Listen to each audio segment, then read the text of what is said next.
Toshakhana case में chairman Pakistan Tehreek-e-Insaf Imran Khan के warrant गिरफ्तारी मनसूखी का तहरीरी हुक्मनामा जारी हो गया। एडिशनल सेशन जफर इकबाल ने 3 सफ़ात का हुक्मनामा जारी किया है। अदालती ऑर्डर शीट गुम होने के बाद नई ऑर्डर शीट तैयार कर ली गई। तहरीरी फैसले के मुताबिक अदालत ने इमरान खान को 30 मार्च को ज़ाती हैसियत में तलब किया है। फैसले में अदालत ने कहा कि आइंदा समात पर फौजदारी कार्रवाई के काबिल समात होने पर दलाइल होंगे।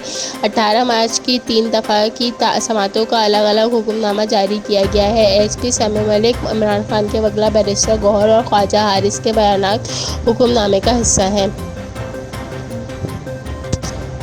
फैसले में लिखा है कि अदालत को बताया गया है कि गुमशुदा ऑर्डर शीट कंप्यूटर में महफूज है। फाइल गुम होने के तनाज़े के हल के लिए फ़ाइल दोबारा बनाई गई है। दिन 3:30 बजे अदालत को बताया गया इमरान खान अदालत पहुंचने वाले हैं। अदालत ने हिदायत की कि इमरान खान 4 बजे पेश हों। वकला, मीडिया और बाकी लोगों ने बताया इमरान खान 4 बजे से गेट के बाहर मौजूद हैं। अदालत को बताया गया अमन अमान की सूरत हाल और पथराव की वजह से इमरान खान का अदालत पहुँचना मुश्किल है। अदालत को बताया गया मुनासिब होगा गाड़ी से ही इमरान खान के दस्तखत करवा लिए जाएँ।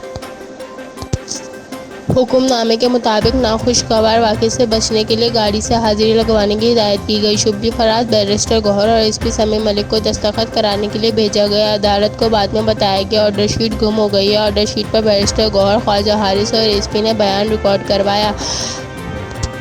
अदालत ने तोशाखाना केस में इमरान खान पर फर्दे जुर्म की कार्रवाई मौखर करते हुए चेयरमैन पीटीआई के वारंट गिरफ्तारी मनसूख करते हुए केस की समाअत 30 मार्च तक मुलतवी कर दी। जज जफर इकबाल का कहना था 30 मार्च को केस के कबल समाअत होने पर दलाइल होंगे। 30 मार्च को इमरान खान को हाजिरी भी होगी।